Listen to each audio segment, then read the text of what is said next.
Rail route पर बुधवार की सुबह चंदौली जिले के पंडित दीनदयाल के पास रेलवे यार्ड के डाउन लाइन पर मालगाड़ी बेपटरी हो गई। संगमरमर लदे मालगाड़ी के 8 डिब्बे ट्रैक से नीचे खाई में गिर गए। बताया जा रहा है कि मालगाड़ी प्रयागराज से पंडित दीनदयाल नगर के रूट से पश्चिम बंगाल स्थित कोलकाता के काशीपुर जा रही थी और अचानक हुए दुर्घटना के चलते रेलवे के किनारे लगे बिजली के पोल और रेलवे ट्रैक एकदम क्षतिग्रस्त हो गए। हालांकि अभी हादसे के सही कारणों का पता नहीं चल पाया है। फिलहाल किसी के हताहत होने की जानकारी नहीं है। चालक और गार्ड भी पूरी तरह से सुरक्षित हैं। लेकिन इस रूट पर आने जाने वाली ट्रेनों का परिचालन पूरी तरह से ठप हो चुका है। सभी ट्रेनों को चुनार, विंध्याचल सहित अन्य स्टेशनों पर रोका गया है। वहीं मालगाड़ी की दुर्घटनाग्रस्त होने पर कई सवाल उठ रहे हैं कि अगर मालगाड़ी की जगह कोई यात्री ट्रेन होती तो जान माल की बड़ी दुर्घटना हो सकती थी। वहीं रेलवे के अफसर अब मौके पर पहुंचकर मालगाड़ी के क्षतिग्रस्त वैगन को ट्रेन से अलग करके राहत और बचाव कार्य में जुटे हुए हैं। संभावना जताई जा रही है कि ट्रैक को व्यवस्थित करने में काफी लंबा समय लग सकता है।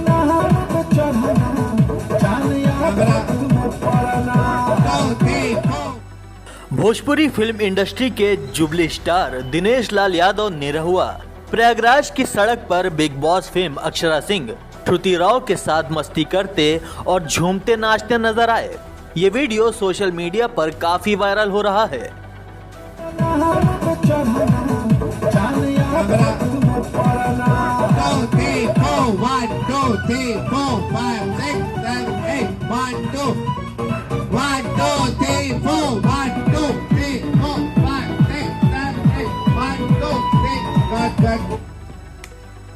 इस वीडियो को किसी और ने नहीं बल्कि फिल्म सबका बाप अंगूठा छाप के निर्माता प्रदीप के शर्मा ने अपने इंस्टाग्राम अकाउंट पर शेयर किया है। वीडियो में निरहुआ येलो कलर की टी शर्ट, ब्लू जीन्स और रेड कलर के शूज में काफी स्मार्ट दिख रहे हैं। उनकी बाहों में अक्षरा और श्रुति राव हैं और उनके साथ वो एनर्जी से भरपूर डांस कर रहे हैं। लाल रंग के शॉर्ट ड्रेस में श्रुति राव हॉट लग रही हैं। वहीं ब्लैक कलर के कॉस्ट्यूम में अक्षरा सिंह जलवे बिखेर रही हैं।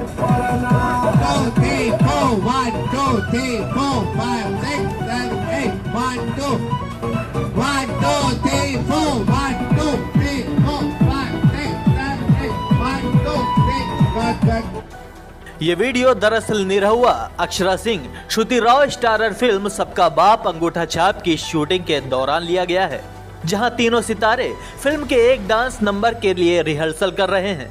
फिल्म निर्माता प्रदीप के शर्मा ने सेट से ये वीडियो लेकर अपने सोशल मीडिया अकाउंट इंस्टाग्राम में शेयर कर दिया और इस तरह ये वायरल हो गया।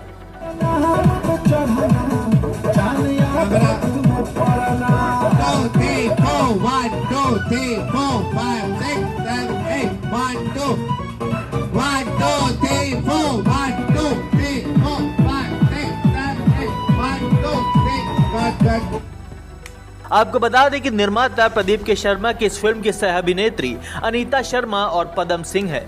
दिनेश लाल यादव अपनी आगामी फिल्म सबका बाप अंगूठा छाप की शूटिंग प्रयागराज में कर रहे हैं। बाबा मोशन पिक्चर्स के बैनर तले बन रही इस फिल्म में दिनेश लाल यादव, अक्षरा सिंह, श्रुति राव, संजय पांडे, संजय महानंद और पदम सिंह सहित कई कलाकार हैं। इस फिल्म का निर्देशन पराग पाटिल कर रहे हैं।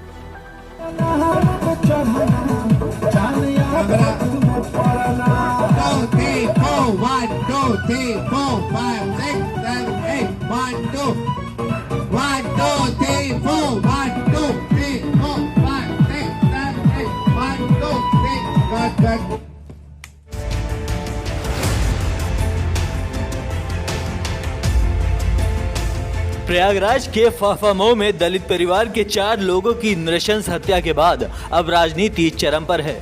समाजवादी पार्टी ने उत्तर प्रदेश की कानून व्यवस्था पर सवाल उठाया है। सपा मुखिया अखिलेश यादव ने उत्तर प्रदेश की खराब कानून व्यवस्था को लेकर सरकार पर करारा प्रहार किया है। सपा मुखिया और उत्तर प्रदेश के पूर्व मुख्यमंत्री अखिलेश यादव ने एक ट्वीट किया है, जिसमें उन्होंने लिखा है कि इलाहाबाद के फाफामऊ में दबंगों ने 4 दलितों की हत्या कर दी है। ये घटना तो दलित विरोधी भाजपा सरकार पर एक और बदनुमा दाग है। घोर निंदनीय। उम्मीद है कि ये सभी अपराधी बिना चश्मे के भी दिख जाएंगे। इसके साथ ही अखिलेश यादव ने अपने एक डेलीगेशन बोर्ड को भी मौके पर भेजा है। बहुत जघन्य अपराध हुआ है। यही नहीं हुआ, इस विधानसभा के क्षेत्र में, चुनाव विधानसभा क्षेत्र में ये शायद 6वां अपराध है जो इसी तरह से सामूहिक हत्याएं हुई है और किसी भी केस में कोई उचित मुआवजा नहीं दिया गया। और यह घटना तो बहुत ही जघन्य है कि जो है कि बच्ची के साथ बलात्कार भी किया गया और सरकार इसको भारतीय समाजवादी पार्टी के राष्ट्रीय अध्यक्ष आदरणीय अखिलेश यादव जी ने इसको बहुत ही जघन्य अपराध माना है और शोक भी प्रकट किया है। और एक प्रतिनिधि मंडल आज यहाँ पर आया है और निरीक्षण किया और यहाँ पे मांग किया है। समाजवादी पार्टी मांग करती है कि इनको जो ऊँट के मुंह में जीरा के बराबर 4 लोगों की हत्या हुई है, 16 लाख रुपए देने का काम किया, यह बहुत कम है। इतना बड़ा परिवार है, गरीब परिवार है जिसका घर भी बहुत कच्चा है और तमाम समाजवादी पार्टी के लोग आए हैं और पीड़ित परिवार के साथ समाजवादी पार्टी है और समाजवादी पार्टी मांग करती है कि इनको कम से कम 1 करोड़ रुपए मुआवजा दिया जाए, लाइसेंस दिया जाए और जो अपराधी हैं, जिस जात के अपराधी हैं, जैसे कि यहाँ पे तमाम लोगों के मकान गिराने का काम हुआ है, ढहाने का काम हुआ है। माननीय मंत्री जी कहते हैं, माननीय मुख्यमंत्री जी, कि हमारा बुलडोजर साथ में है, वो बुलडोजर यहाँ पे दिखाई नहीं दे रहा। अपराधियों पे चलना चाहिए। वो बुलडोजर हम माननीय मुख्यमंत्री जी का बुलडोजर देखना चाहते हैं। कितने जघन्य अपराध में उनका बुलडोजर कहाँ पे।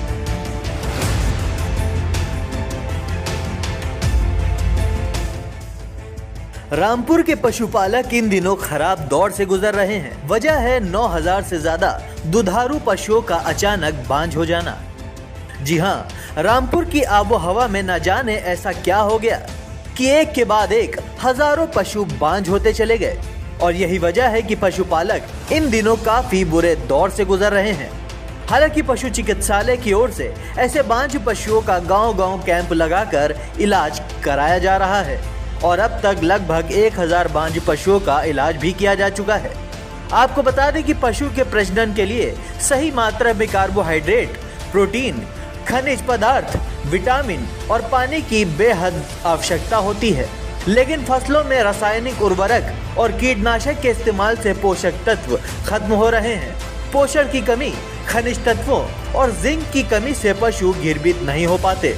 चारे में vitamin A, vitamin D, phosphorus, copper, iron, cobalt, iodine, selenium भी मात्रा घट गई है, जबकि बांझपन रोकने के लिए सही अनुपात में चारा बेहद जरूरी है। वहीं जब इस मामले पर हमने चीफ वेनेटरिंग ऑफिसर राजेंद्र प्रसाद से बात की तो उन्होंने बताया कि इसकी मूल वजह यह है कि हमारी कृषि के अंदर सबसे ज्यादा रासायनिक खादों का प्रयोग होने लगा है और कीटनाशक दवाइयों का बहुत बड़े पैमाने पर इस्तेमाल किया जा रहा है। ये सब इसलिए किया जा रहा है कि कृषि से ज्यादा उत्पाद लिया जा सके। रामपुर से द भारत टीवी के लिए रिजवान खान की रिपोर्ट। किस तरह की दिक्कत परेशानी आपको आ रही है यहाँ पे? परेशानी हमारे जानवरों के लिए ये परेशानी है, गोद भी महंगा है, दूध भी इतना उठान नहीं है, कहाँ से क्या करें, रातब भी महंगा हो गया, अब खर्चा अपना निकालें, जानवरों का निकालें, हर तरफ से सब मजबूरी हैं, परेशान इतने हैं, हम क्या कर सकते हैं इस चीज़ को। दूध को लेके क्या दिक्कत है? दूध में यह है, कोई नहीं ले रहा 60 को, नहीं कोई ले रहा है 55 को, दूध भी उठाने जैसी है, हल्का फुल्का आया। भाई सरकार निकाल सकती है, अब क्या हो सकता है इसका। तेल पे भी रेट बढ़ गए, हर चीज़ पे रेट बढ़ गए, तो भैंस ही पालना मुश्किल हो रहा है। भैंस पालना, जानवर पालना तो ऐसा हो गया जैसे बिल्कुल ही बेकार। इस जानवरों में तो कोई काम ही नहीं रहा, सब कारोबार ठप हो गया। छोटा भाई क्या दिक्कत परेशानी है? दिक्कत यह है कि ना तो जानवर सही से खिला सकते हम, ना सही से इनको खिदमत करते हुए उनकी दूध ना मरता है तो कुछ बचने का सवाल ही नहीं। और दूसरी बात यह कि चोकर है, भूस है 10 रुपये किलो है, चोकर है 1200 रुपये कट्टा, 960 रुपये उसका है चूनी का। अब ये बताइए 1 लाख की 60,000 की भैंस लाओ, उसमें मार जाए, जब गवर्नमेंट कुछ नहीं जाएगी। बीमारी इतनी आ गई, सब जानवर बीमार पड़ गए। दूध में क्या कुछ, दूध में कुछ केमिकल कुछ नहीं? नहीं, कुछ नहीं। हाँ, अच्छा जानवर गिराता है, अच्छा वो करते हैं। ये सैलाब आए, इन्हें सब बर्बाद करके रख दिया। सरकार से कोई लाभ या कुछ? ना कोई पैसा नहीं, ना सरकार दे रही है, ना सरकार ने कुछ सोचा जानवर वाले। तो क्या चाहते हैं सरकार से? सरकार से ये चाहते कुछ मुआवजा मिल जाए, कुछ पैसा मिले, भैंसी वालों की नहीं कुछ सोचे, कोई जानवर वालों की नहीं सोचेगी सरकार। देखिए, इसकी मूल वजह यह है कि हमारे कृषि के अंदर सबसे ज़्यादा रासायनिक खादों का प्रयोग होने लगा है। कीटनाशक दवाइयों का भी बहुत ज़्यादा बड़े पैमाने पर इस्तेमाल किया जा रहा है, और ये सब इसलिए किया जा रहा है कि ज़्यादा से ज़्यादा कृषि से उत्पादन लेने के लिए। तो ज़्यादा से ज़्यादा उत्पादन लेना अगर चाह रहे हैं, बीमारियों को भी नहीं आने दे रहे हैं, कीटनाशक का प्रयोग ज़्यादा हो रहा है, रासायनिक खादों का प्रयोग ज़्यादा हो रहा है, तो अल्टीमेटली ये सारी चीज़ें ज़मीन पर ही गिर रही हैं और फसलों पर गिर रही हैं। ठीक है, तो जो फसल पर चीज़ गिर रही है तो वहाँ पर भी नुकसान कर रही है, उसके अंदर जो पोषक तत्व हैं उसमें कमी आ रही है, और जब ये चीज़ ज़मीन पर गिरती है तो ज़मीन के अंदर जो पोषक तत्व पाए जाते हैं वो भी प्रभावित होते हैं। जैसे आपका बांझपन ना हो, इसके लिए ज़रूरी तत्व हैं कि फास्फोरस, आयोडीन, जिंक और मिनरल्स, अन्य प्रकार के ट्रेस मिनरल्स हों, वो सेलेनियम, ये सारे के सारे जो मिनरल्स हैं वो जो है बांझपन ना हो पशु के लिए, उसके लिए ये आवश्यक हैं। पश्चिमी जनपद रामपुर जो बांझ हो गए हैं, लगभग जो जनपद की रिपोर्टिंग है जो हम तक पहुंची है हमारे फील्ड ऑफिसर्स के द्वारा, वो लगभग 9000 के आसपास है जिनकी बांझपन की समस्या है, और उनको ठीक करने की कोशिश की जा रही है।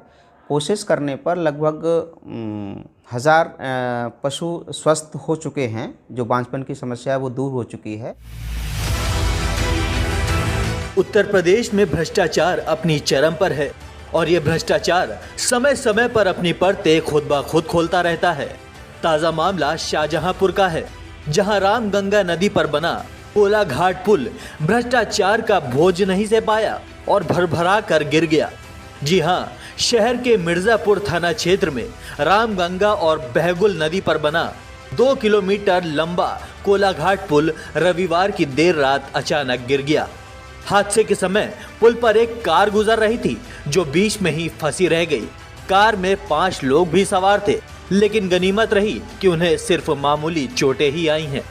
पुल के गिरने से शाहजहांपुर बदायूं मार्ग पर आवागमन भी ठप हो चुका है। चलिए इस कोलाघाट पुल की एक रोचक बात आपको बताते हैं। दरअसल साल 1992 में तत्कालीन सपा सरकार में मुलायम सिंह यादव ने बतौर मुख्यमंत्री इस पुल की नींव रखी थी, जिसके 17 साल बाद 2009 में बसपा सरकार में मुख्यमंत्री रहीं मायावती ने इस पुल का उद्घाटन किया। लेकिन अब 2021 में ये पुल योगी सरकार की अनदेखी का शिकार हो गया और धड़ाम हो गया। बताया ये जा रहा है कि ये पुल कुछ सालों में ही जर्जर हो गया था। पिछले महीने ही बीच में से धंस भी गया था। इसके बाद इस पर कुछ दिनों तक मरम्मत का काम भी चला था।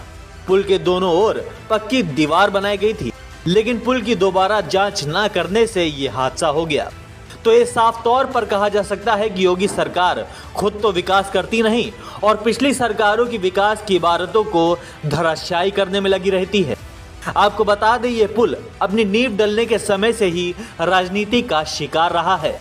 नेताओं का इस पुल को लेकर सियासत करते रहने का सिलसिला कभी थमा ही नहीं। नेताओं ने अपने फायदे के लिए मासूम जनता की जान को हमेशा से ही खतरे में डालने का काम किया है। हम इलाहाबाद से आ रहे थे, बीच पुल पर पहुंचे, जोर से आवाज आई। उसमें हमने सोचा गाड़ी गलत जगह चली गई है। जब देखा तो पुल गिर गया था। कैसा महसूस हुआ? हमें बहुत ज्यादा डर सा लगा। किसी को चोट भी लगी है? बहुत, 2 एक की कमर में गुम चोट आ गई। कितने लोग थे आप गाड़ी में? 5 जने। हमें सर बहुत डर लग रहा था।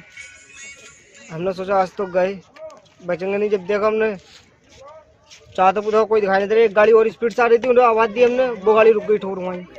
ना तो वो तो ऊपर गिर जाती तो काम हो जाता पूरा। सवाल यहाँ यही पैदा होता है कि जब ये बात सरकार को पता थी कि पुल जर्जर स्थिति में है, तो इसकी मरम्मत पर ध्यान आखिर क्यों नहीं दिया गया? सोचने वाली बात है। Desk report.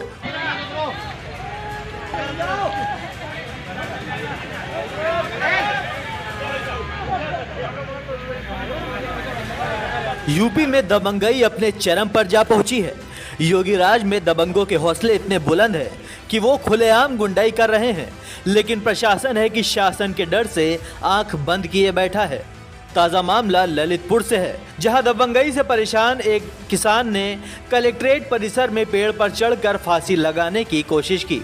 किसान को फांसी लगाता देख अफसरों और कर्मचारियों के हाथ पांव फूल गए। आनन फानन में उसे समझा बुझाकर किसी तरह नीचे उतारा गया। सामान्य हालत में आने के बाद किसान ने बताया कि दबंगों ने उसका और उसके परिवार का जीना मुहाल कर दिया था। किसान ने बताया कि अपनी दबंगई के दम पर वो लोग किसान की पुश्तैनी जमीन पर कब्जा कर रहे हैं। किसान का कहना है कि जब उसने दबंगों का विरोध किया तो उन्होंने उसे बुरी तरह से पीटा, और जब किसान ने अपनी आपबीती पुलिस और प्रशासन को बतानी चाहिए तो वहां भी उसकी कोई सुनवाई नहीं हुई। ऐसे में हर तरफ से थक हारने के बाद उसे मौत को गले लगाने की ठानी और चढ़ गया फांसी के तख्ते पर। वो तो गनीमत रही कि पास में मौजूद लोगों और अफसरों की उस पर नजर पड़ गई, वरना आज एक बार फिर से हिंसा की जीत हो जाती। खैर, किसान पहले ही बीजेपी सरकार की किसानों के प्रति नफरत से परेशान है, ऊपर से दबंगों की ज्यादती उन्हें जीने भी नहीं दे रही है। ऐसे में सवाल यही उठता है कि योगी सरकार में आखिर कब तक किसानों को नफरत की आग में जलना पड़ेगा। हम लोग 3-4 दरखास्त दे चुके हैं आपकी। मैं अभी हर थाने हर अधिकारी आप शांत रहो। आपका सब क्या नाम है आपका? रामलाल। कहाँ से आए हो? बसलापुर। क्या मामला है? जमीन नहीं बोने दे रहे, 2 पेड़े खन्नी के काटे दे। कौन लल्लू ने तो कहाँ शिकायत की थी आपने? थाने की सब 4 दरखास्त थाने दिया है। तो आज यहाँ क्या कर रहे थे? हम फांसी लगा के मर रहे थे सर, कोई सुनाई नहीं हो रही हमारी, न यहाँ से हो रही है कहीं से हो रही। हमने दरोगा जी से कही हमारी अगली इंक्वायरी कर लो, हमारी अकेली तो इंक्वायरी नहीं करी। ऐसे दरखास्त आपने दर्ज कर लिया। अधिकारियों ने आपकी बात सुनी? कोई ने नहीं सुनी।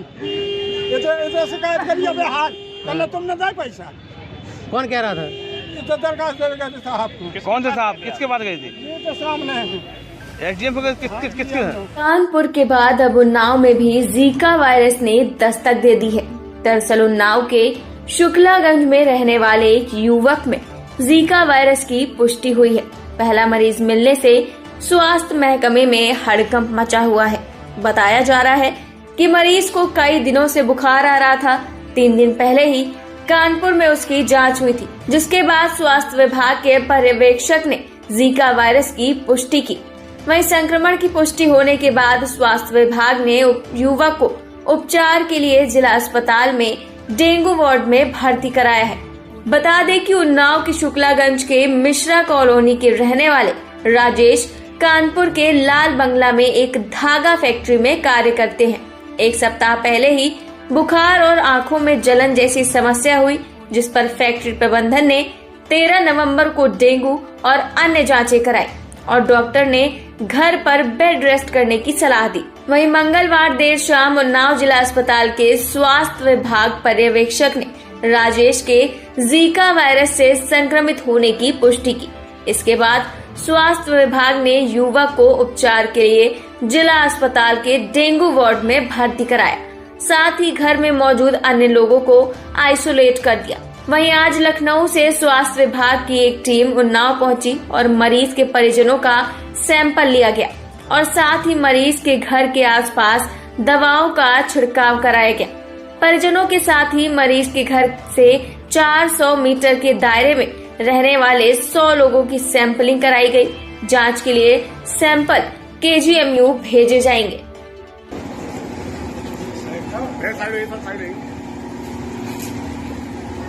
पुरी के बेवर क्षेत्र में जा रही एक कार बझेरा फ्लाईओवर से नीचे गिर गई। इस घटना में कार सवार 4 लोग गंभीर रूप से घायल हो गए। वहीं फ्लाईओवर के नीचे से गुजर रहे छात्र भी बाल बाल बच गए। दरअसल कन्नौज के तिरवा निवासी हरिनारायण शर्मा सिंचाई विभाग में अवर अभियंता हैं। गुरुवार सुबह वो कार से दिल्ली जा रहे थे। कार में उनके साथ उनकी पत्नी, बेटी और बेटा भी मौजूद थे।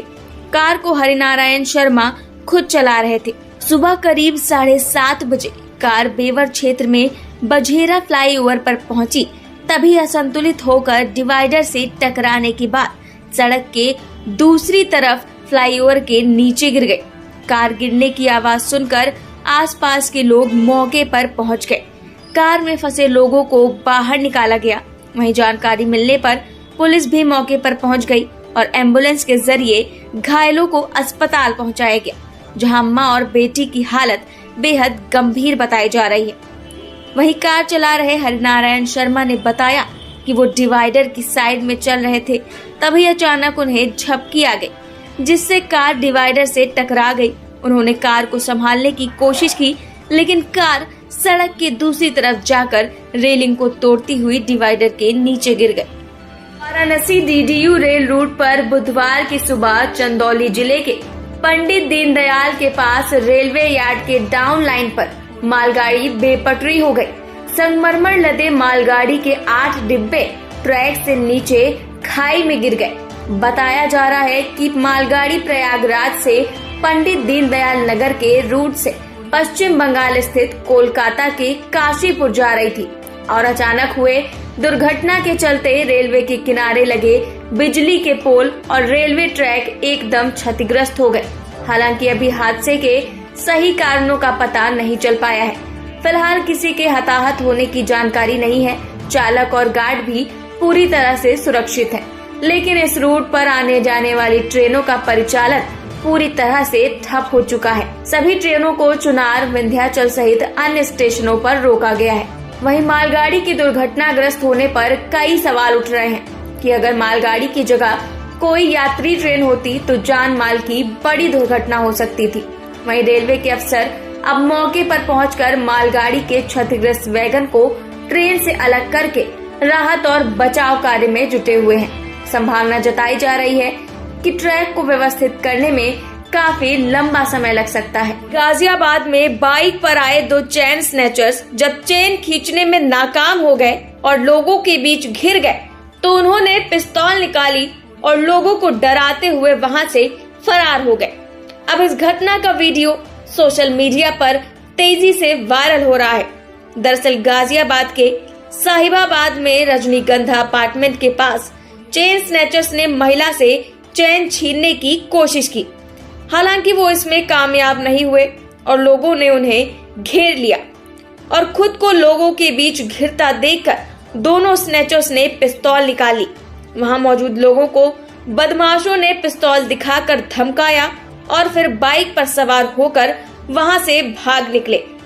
ये वारदात शुक्रवार के दोपहर 3 बजे की है और हैरानी की बात यह है कि दिन दहाड़े सड़क पर ये वारदात हुई जहां कई लोग मौजूद थे, लेकिन फिर भी लुटेरे आराम से फरार हो गए। प्रधानमंत्री द्वारा 3 कृषि कानून वापस लिए जाने के बाद तमाम विपक्षी पार्टियां केंद्र सरकार को घेरती नजर आ रही हैं। इसी बीच कांग्रेस महासचिव प्रियंका गांधी वाड्रा ने आज नरेंद्र मोदी को पत्र लिखकर मांग की कि वो लखीमपुर खीरी किसान नरसंहार मामले में पीड़ितों को न्याय दिलाएं और केंद्रीय गृह राज्य मंत्री अजय मिश्रा को बर्खास्त करे।